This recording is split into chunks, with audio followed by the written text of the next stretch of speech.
నిజం చెప్పాలంటే అమ్మ నన్ను ఈ ఊరు తీసుకొచ్చినప్పుడు నాకు అస్సలు ఇష్టం లేదు. వైఫై లేదు, బోర్ కొడుతోంది అనుకున్నా. కానీ ఈరోజు ఉదయం ఆ భోగి మంటల వెలుగు, ఆ పక్షుల శబ్దం నాకే అనిపించింది సిటీలో ఉంటే ఈ మ్యాజిక్ మిస్ అయ్యేవాడిని కదా అని. అబ్బా, ఆ ఫీలింగ్ వేరే. ఇది చెత్తను కాల్చడం కాదంట, మనలోని నెగిటివిటీని, కోపాన్ని కాల్చేసి కొత్తగా లైఫ్ స్టార్ట్ చేయడం అన్నారు నాన్న. సో నా బద్ధకం ఈ ఫైర్లో హాట్. సాయంత్రం అయింది. అమ్మమ్మ నన్నొక చిన్న పీట మీద కూర్చోబెట్టింది. ఆమె చేతిలో ఒక పెద్ద గిన్నె ఉంది.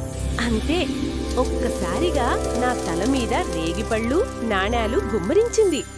అమ్మమ్మ, నెప్పి, కాయిన్స్ గట్టిగా తగులుతున్నాయి.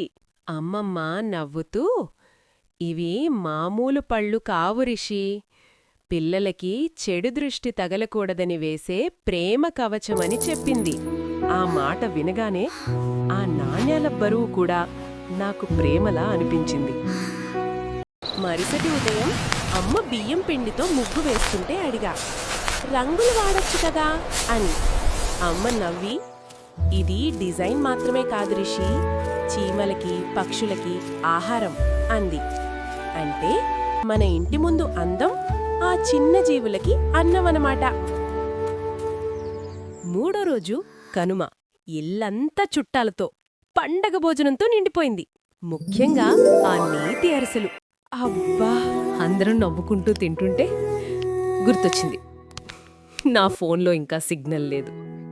కానీ నా చుట్టూ ఉన్న ఈ ఆనందం చూస్తే అనిపించింది, ఇదే కదా అసలైన హ్యాపీనెస్ అని.